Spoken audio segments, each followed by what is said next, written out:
Tom Homan drops bombshell. AOC fires back. But Homan's truth leaves Congress speechless.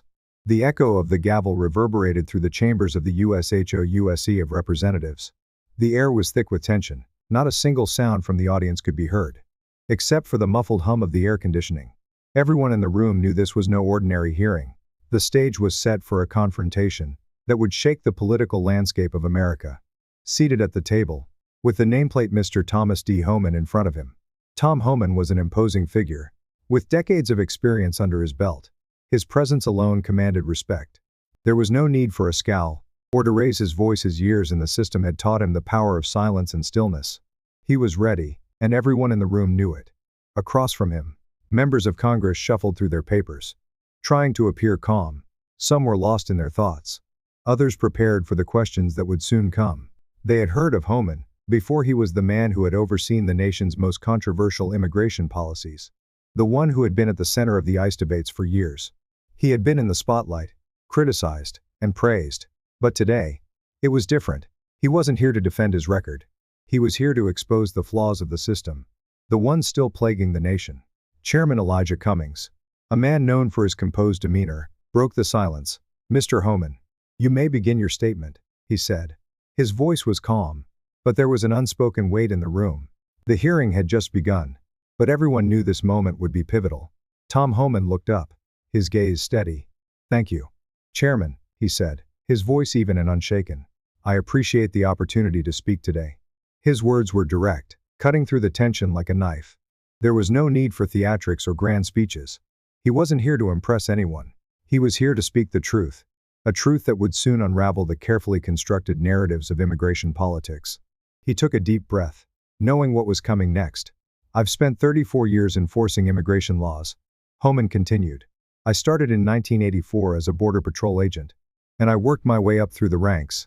I've overseen criminal investigations into human trafficking, narcotics, gun trafficking, and many other crimes. I've seen it all, and I know the system inside and out. I've witnessed firsthand the challenges we face in securing this country's borders." A few members of Congress glanced up at him, sensing the weight of his words. His presence wasn't just powerful, it was undeniable. Homan wasn't just an ordinary witness, he was a man who had lived the very policies they were discussing. He paused, letting the gravity of his statement sink in. "I'm not here to defend the past," he continued. "I'm here to expose the present." He leaned forward, looking directly at the committee members. "I'm here because what's happening on our southern border is unacceptable. Our laws are being undermined, and the American people are paying the price."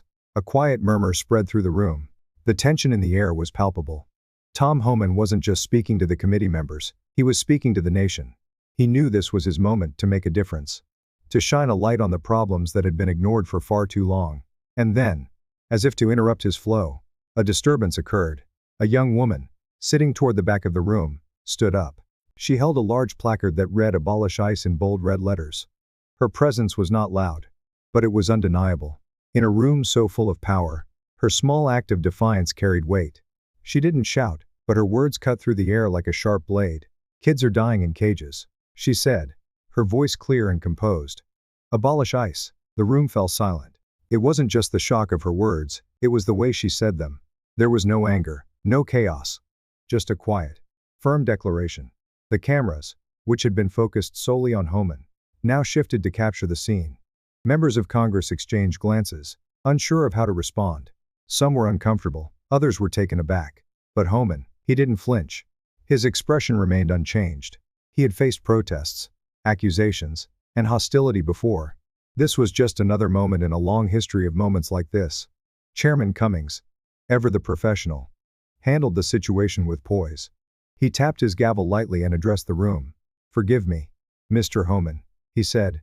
"The gentleman will be removed for his actions. We will resume once the matter is settled." The woman lowered her sign, allowing herself to be escorted out by a security officer. There was no shouting, no confrontation. She left as quietly as she had arrived.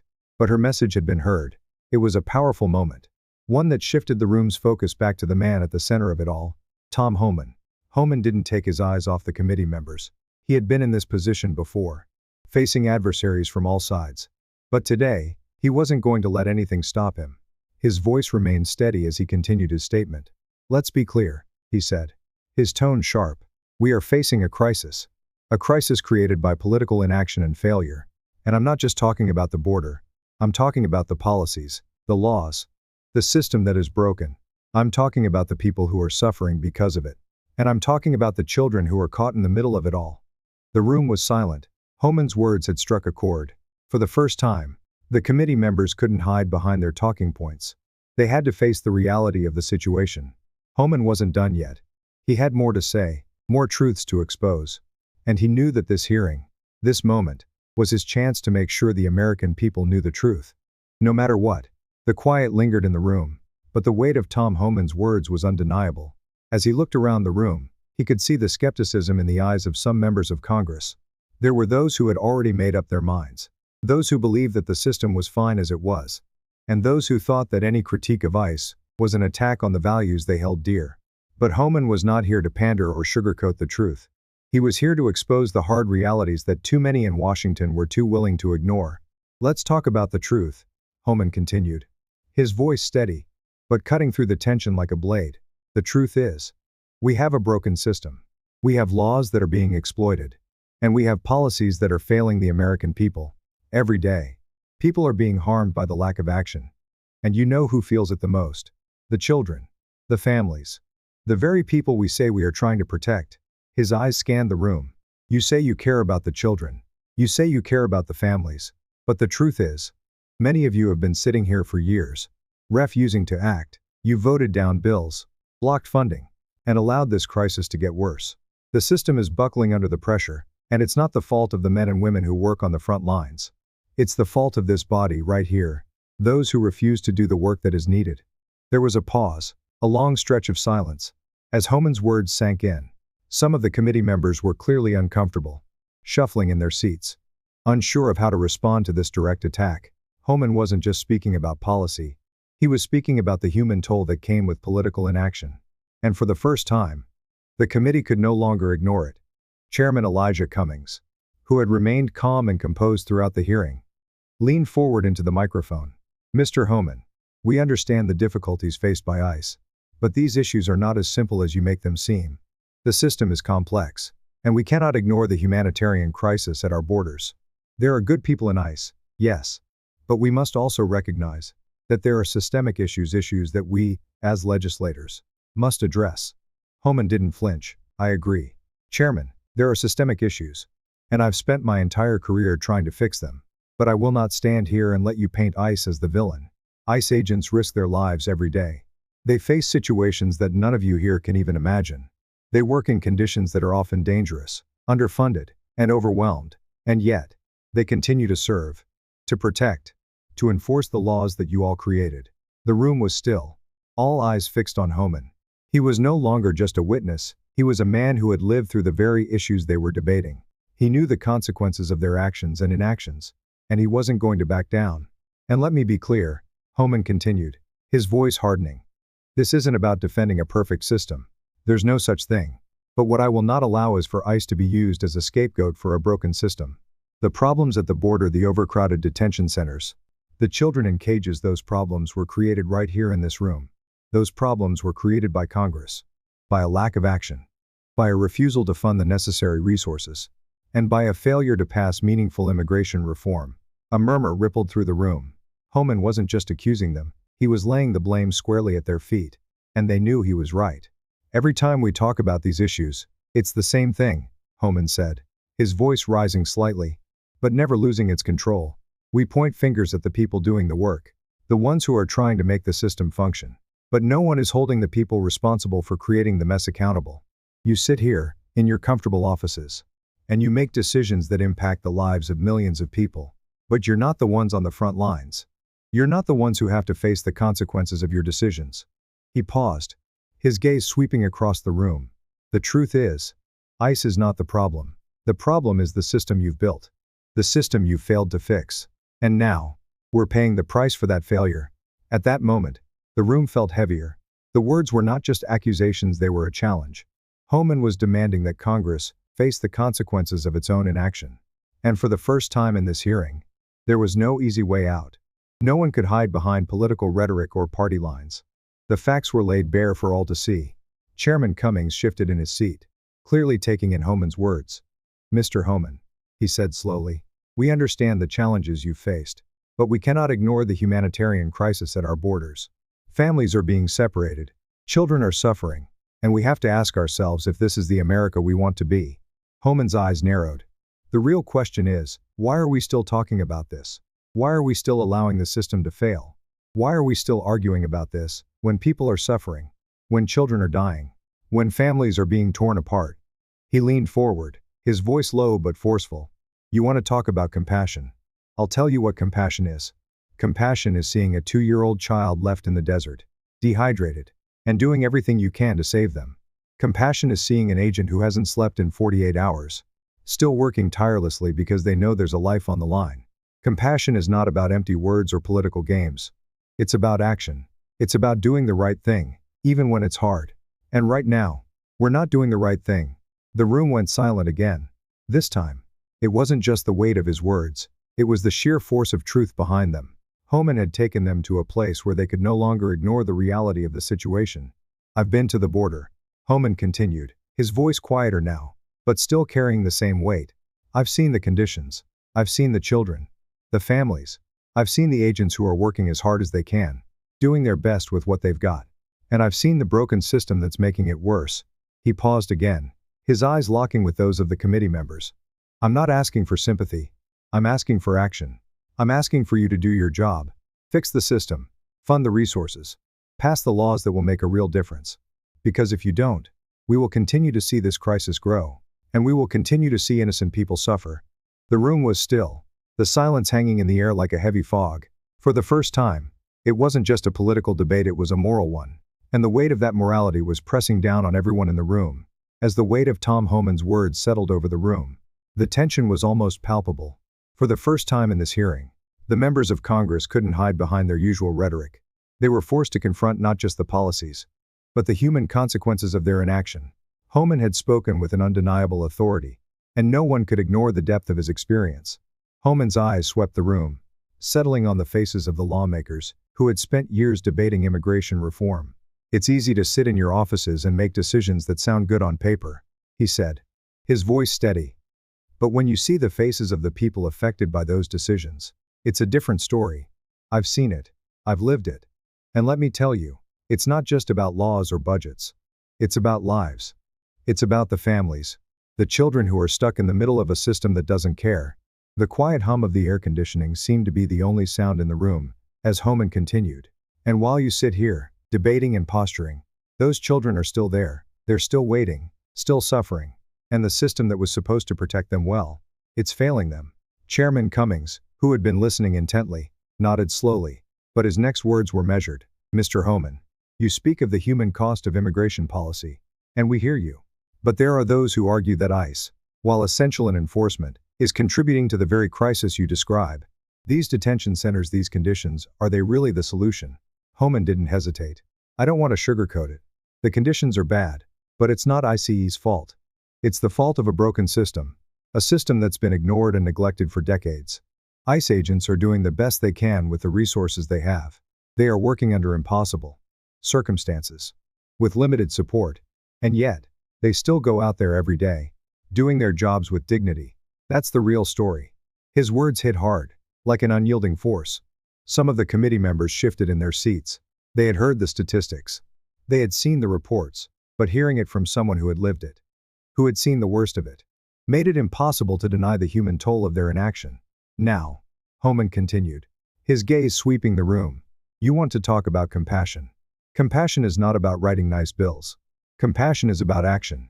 Compassion is about taking responsibility for the system you've built, for the policies you've passed, and for the consequences of those policies. It's about making the hard choices that will actually improve things, not just score political points." A few murmurs of agreement rippled through the room, but the silence that followed HOMAN'S words felt like a quiet acknowledgement of the truth he had just laid bare. No one could argue with the logic, but still, many were uncomfortable. The problem was deeper than they were ready to admit, and they knew it. "Look, we can sit here all day," HOMAN said, his voice unwavering, talking about policies and politics. "But until you take a long, hard look at the real impact of your decisions, nothing will change. You can make all the speeches you want, but the children will still be there. the families will still be separated. And the system will continue to crumble. And we'll keep putting band-aids on a wound that needs stitches. As HOMAN'S spoke, Alexandria Ocasio-Cortez, who had been quiet until now, straightened in her chair. She had been listening intently. But she was not one to back down. She was ready to respond, and the moment had arrived. She leaned forward, her eyes sharp, focused on HOMAN. Mr. HOMAN, she began, her voice steady. I don't disagree with you that the system is broken. But you can't tell me that ICE is blameless. We've all seen the photos. The videos, children in cages. Families being torn apart. You can't look at that and tell me it's just a matter of broken policies. It's a matter of inhumane actions. And ICE is at the center of it. HOMAN'S eyes didn't leave hers. I'm not defending ICE's actions, Congresswoman. But I am telling you that ICE is not the root cause of the problem. The root cause is a system that was designed to fail. It's a system that hasn't been reformed in decades. A system that's been ignored by both sides of the aisle. ICE is simply the enforcement arm. The real issue is with the laws and the lack of action by Congress to fix them. Ocasio-Cortez pressed on. But the actions of ICE agents, the way they've treated children, how do you justify that? How do you justify the conditions these people are being subjected to? HOMAN'S voice remained even, though his eyes hardened. I'm not justifying anything. What I'm saying is that ICE agents are doing their job under impossible circumstances. They're being asked to enforce laws that don't make sense, that weren't designed to handle the challenges we're facing now. The system is overwhelmed. And when it's overwhelmed, people suffer. The room was silent again, this time in deep contemplation. Both sides had made their points, but the divide between them seemed insurmountable. On one side, there was the reality of ICE's actions and the undeniable evidence of mistreatment. On the other, there was the harsh truth that the system itself was the source of these problems. HOMAN continued, his tone now softer but still firm. I've spent my entire career at the border, working to protect this country, to protect the people who live here. I've seen things you can't even imagine. But I've also seen the people who work at ICE. They're not monsters. They're human beings, just like you and me. And they're doing the best they can with what they've got. He paused for a moment, allowing his words to sink in. If you want to fix this, if you want to truly make a difference, you need to fix the system. You need to fix the laws, the policies, and the way we treat people who come to this country seeking a better life. Because right now, we're failing them. The room shifted. Some committee members nodded thoughtfully, while others remained silent, deep in thought. Ocasio-Cortez didn't respond immediately, her face tight with determination. The tension between them was thick. But it was clear that both had made their points. The question now was, what would Congress do about it? The hearing room felt as though it had been suspended in time. The air was thick with the weight of the conversation, and for a moment, it seemed as though no one was willing to speak. Tom HOMAN had just delivered a brutal truth, one that challenged everything the committee had held on to. His words hung in the air, impossible to ignore, demanding accountability from the very people who had created the policies they now struggled to defend. Alexandria Ocasio-Cortez sat still, her brow furrowed in thought. The room was divided. On one side, you had the supporters of HOMAN'S argument, those who saw ICE as part of a flawed system that needed urgent reform. On the other, you had those who believed in the moral responsibility to stand up against an institution that had, in their eyes, become synonymous with cruelty and inhumanity. Ocasio-Cortez broke the silence, her voice calm but firm. Mr. HOMAN, you talk about reform. You talk about the system being broken. But let's be clear here. ICE is a part of that system. It is not an isolated force. ICE enforces the laws. And those laws are a direct reflection of what Congress has put in place.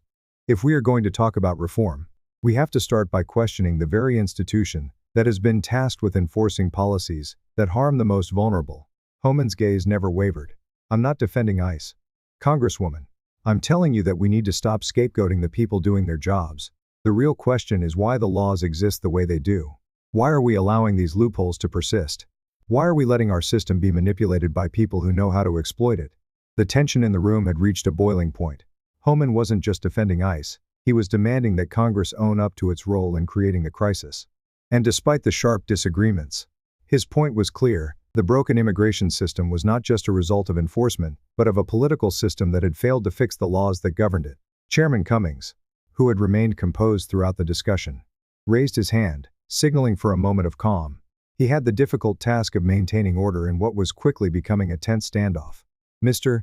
HOMAN, he said, his voice carrying the weight of his authority. We hear your concerns. But we cannot ignore the fact that families are being torn apart. Children are separated from their parents. The human cost of this situation is something that we, as lawmakers, cannot ignore. Homan leaned forward, his voice taking on a tone of quiet determination. And what do you think happens to those families? Chairman, what happens when you refuse to act? When you refuse to fund the resources necessary to fix this system? We end up with overcrowded facilities. With children sleeping on the floor. We end up with chaos at the border. This isn't just about numbers and policies, it's about real people, real lives. The words resonated in the room, cutting through the political posturing. Homan wasn't just another bureaucrat spouting statistics, he was a man who had lived through the human cost of the broken system. And his words, though simple, carried the weight of truth. We can argue all day about the details. Homan continued. But the reality is, this system is broken. And as long as Congress refuses to address the root causes, as long as you refuse to fund what's necessary, things will only get worse. You can keep pointing fingers. But at the end of the day, you're the ones who have the power to fix this. The room fell silent again. But this time, the silence was different.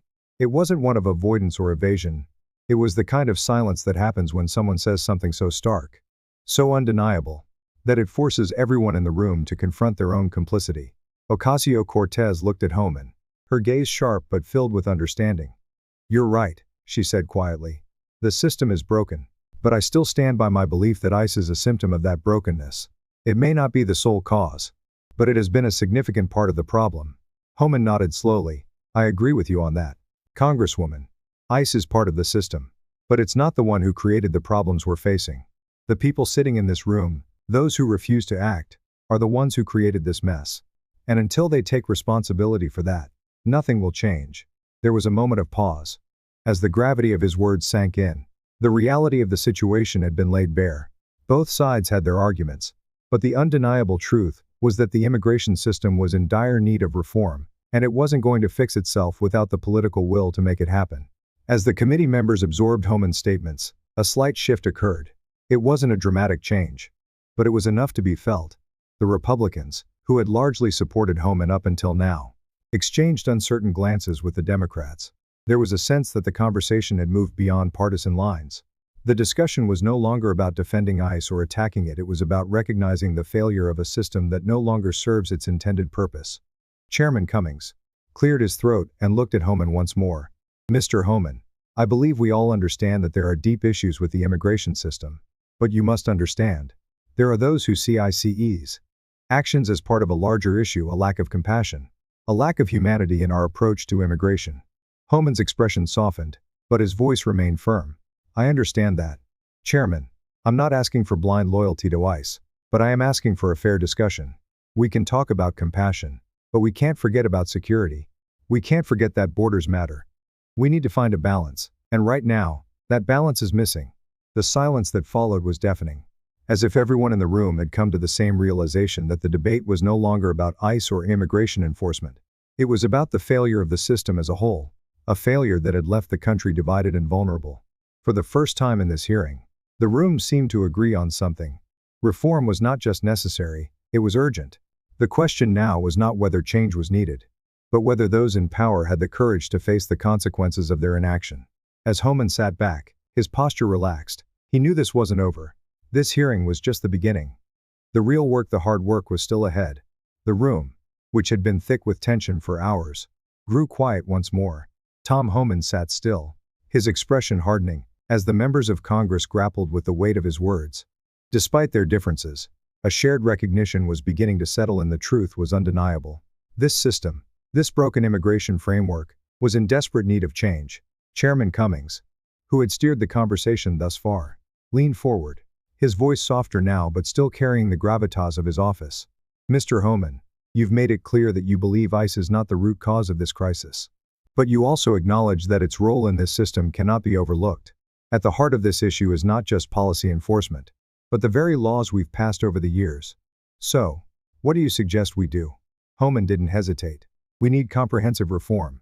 This system was built for a different time, a different challenge. It's outdated, and it's not working. You have the power to fix it.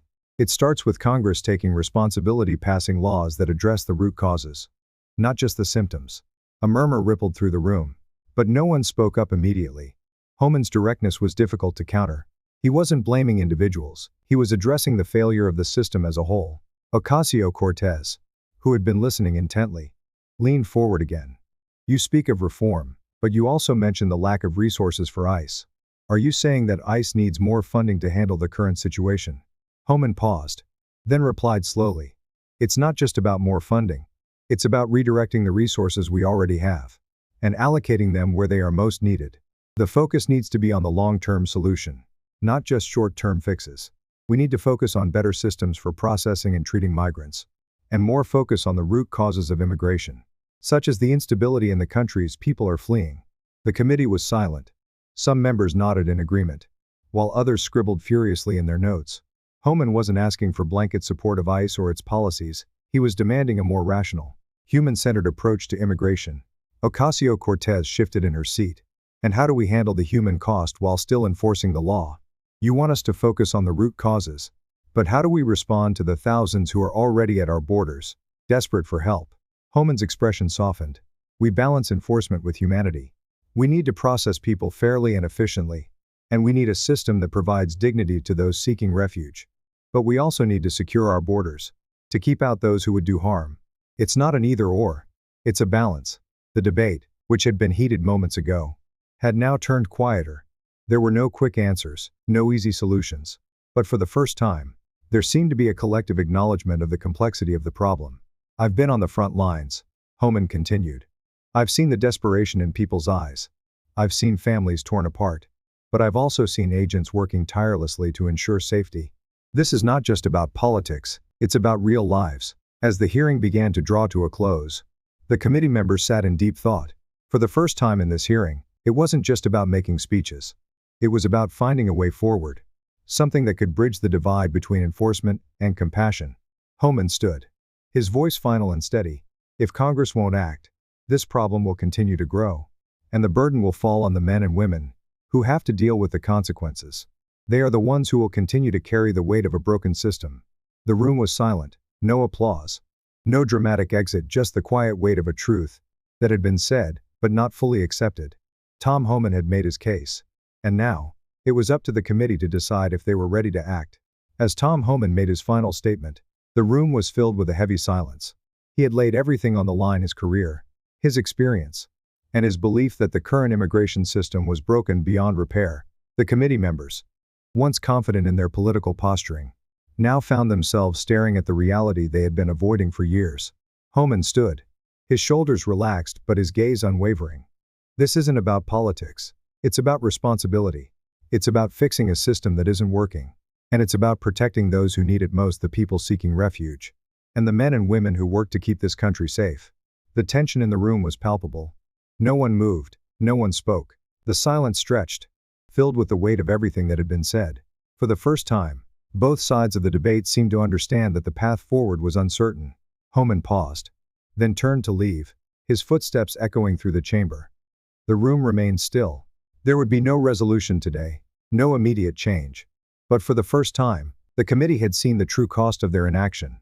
The real work, HOMAN knew, was just beginning.